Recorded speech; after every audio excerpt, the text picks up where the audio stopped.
Welcome to this explainer. Today we're tracing humanity's most epic, mind-expanding journey.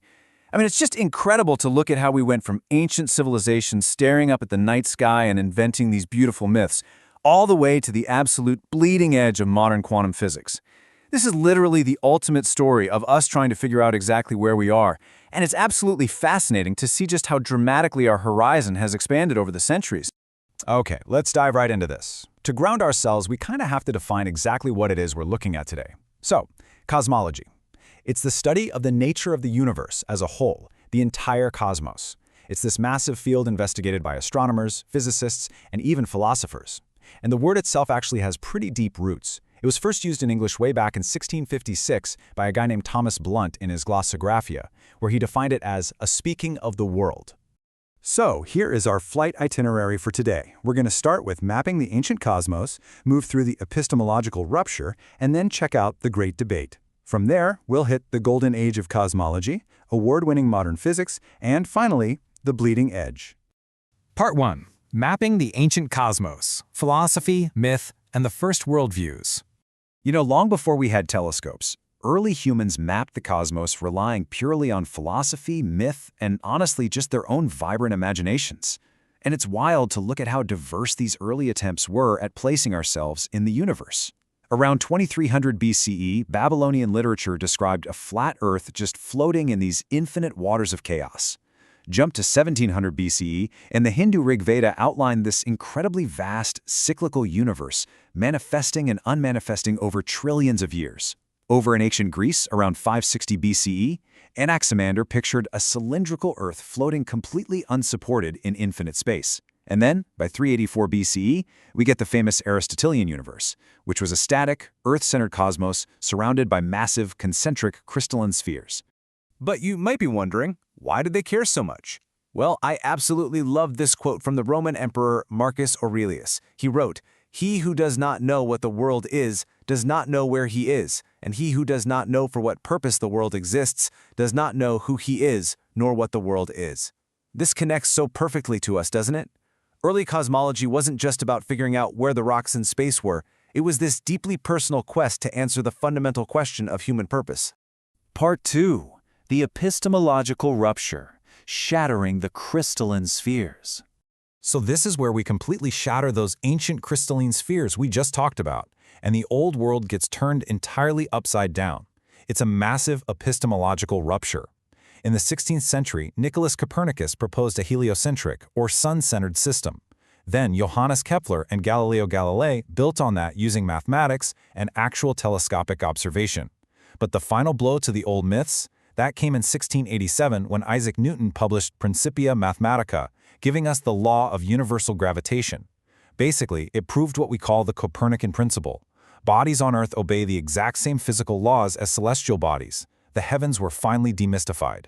Suddenly, the stars and planets were governed by the exact same physics as an apple falling from a tree in your backyard. And this realization completely changed how we viewed the sky. As theoretical astrophysicist David N. Spergel so perfectly points out, cosmology is a historical science. Because light has a finite speed, when we look out into space through our telescopes, we are literally looking back in time. You aren't just an observer sitting in space. You are quite literally a time traveler. Part 3. The Great Debate. Are we alone in the cosmic void? Now, what's really interesting about this next era is that as telescopes improved, a huge clash over the fundamental structure of the universe took place. We're talking about April 1920 at the U.S. National Academy of Sciences. It is amazing to contrast these two opposing views of our place in the universe at that time. On one side, you had astronomer Harlow Shapley, and he championed the idea that the Milky Way star system was the entire cosmos. That was it. Everything we saw was inside our own galaxy. On the other side, Heber Curtis argued that these mysterious spiral nebulae we were seeing were actually entirely separate galaxies. He called them island universes, located immensely far away from our own. Well, the resolution to this debate changed human history forever. In 1923 and 1924, Edwin Hubble detected these pulsing stars known as Cepheid variables inside the Andromeda galaxy. By measuring them, he established definitively that Andromeda was entirely outside and well beyond the edge of the Milky Way. Almost overnight, our known universe expanded exponentially, going from a single galaxy to a vast cosmic ocean of island universes. Part 4. The Golden Age of Cosmology, from speculative ideas to precision science. This brings us to the era where new technologies completely transformed cosmology. We move away from philosophical arguments into a hard, predictive precision science, building step by step into the scientific consensus we have today. First, in 1927, the Belgian priest Georges Lemaitre proposed that the universe itself was expanding. Just 2 years later, in 1929, our guy Edwin Hubble discovered the redshift of distant galaxies, which actively corroborated this expansion. I mean, if everything is flying apart, logic dictates it must have once been closer together, right? This led directly to the Big Bang Theory, which got massive, undeniable weight in 1964 when Arno Penzias and Robert Woodrow Wilson discovered the cosmic microwave background radiation. That's the literal afterglow of the Big Bang. Finally, from the 1990s straight up to the present day, satellites like COBE, WMAP, and Planck have provided incredibly precise observational matches, cementing the lambda CDM model as our standard working theory. And thanks to this incredible precision science, we arrived at this breathtaking number. 13.8 billion.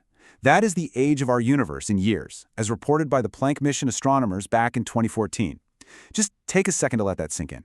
This is the ultimate origin story of you, me, and everything around us, stretching back 13.8 billion years.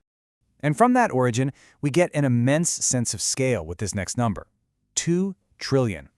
That is the estimated number of individual galaxies currently in our observable universe. Remember when Harlow Shapley thought the Milky Way was the only one? Yeah, we now know there are upwards of 2 trillion out there. It is an incredible contrast from those ancient Earth-centered domes we were talking about earlier. But here is where things get truly wild. If we look at the universe's composition, dark energy makes up 68.5%, dark matter makes up 26.6%, and atomic matter just 4.9%.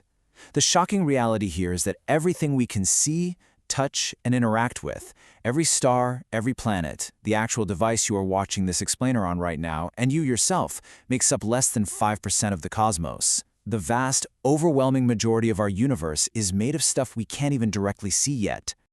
Part 5. Award-winning modern physics, validating the cosmic blueprint. So, let's look at the tangible human achievements that have verified this cosmic blueprint and pushed our understanding of that mysterious 95%. Out of all of human history, exactly 229 individuals have been awarded the Nobel Prize in Physics between 1901 and 2025. These are the brilliant minds who have literally dedicated their lives to deciphering the universal rules that govern everything from the smallest atoms to the absolute largest galaxy clusters. If you look at recent Nobel Prizes, you can really see how diverse and complex the field has become. In 2020, Penrose, Genzel, and Guez won for their incredible work proving black hole formation and discovering a supermassive compact object right at the center of our own galaxy. In 2021, Manabe, Hassaman, and Parisi were awarded for their physical modeling of complex systems, stretching from atomic scales all the way to planetary climates. And just recently, in 2025, Clark, Devore, and Martinez won for discovering macroscopic quantum mechanical tunneling and energy quantization. We are simultaneously exploring the massive, mind-bending scale of black holes and the microscopic oddities of quantum tunneling, tying the whole universe together. Part 6. The Bleeding Edge. Where do we go from here? Look, cosmology is far from finished. In fact, we're standing right at the edge of the unknown. Even though we've successfully mapped 13.8 billion years of cosmic history, the extreme physics of the universe are actively challenging our current understanding. Today's true frontiers involve concepts that will make your head spin, like the black hole information paradox. And, as highlighted in recent physics news, researchers are even exploring a new 7-dimensional theory to potentially solve it. I mean, think about that. We've gone from a flat Earth floating in chaos to grappling with 7 mathematical dimensions just to understand how information survives inside a collapsed star. Which leaves us with this final thought. If our universe is a giant puzzle, and we still don't understand 95% of what it's made of, what will the next Nobel Prize reveal about those missing pieces? The horizon is still expanding, and our quest to understand the cosmos, it's really just getting started. Thank you so much for joining me on this explainer. Keep your eyes on the stars and stay curious.